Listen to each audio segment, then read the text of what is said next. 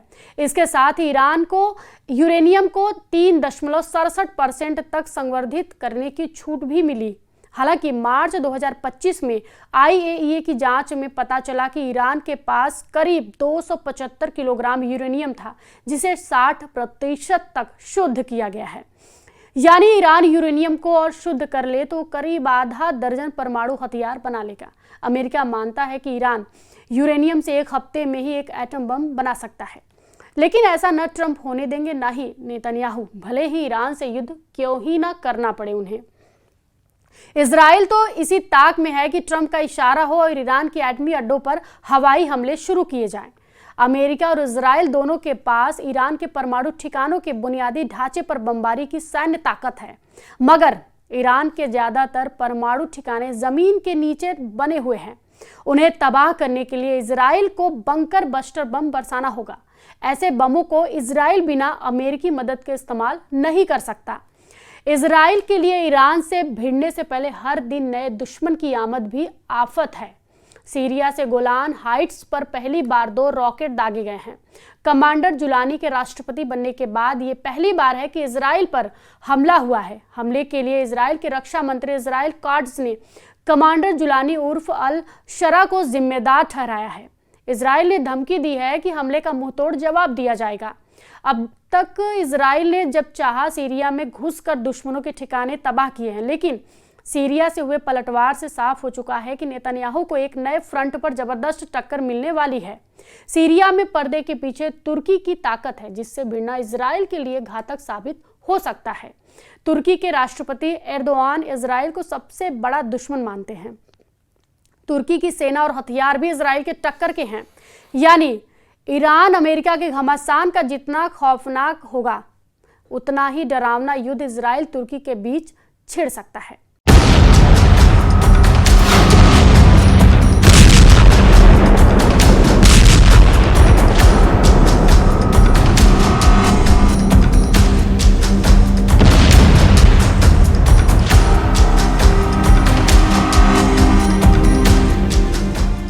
इस वीडियो पर आपकी क्या प्रतिक्रिया है, हमें कमेंट बॉक्स में ज़रूर बताएं और फॉलो कीजिए न्यूज़ 18।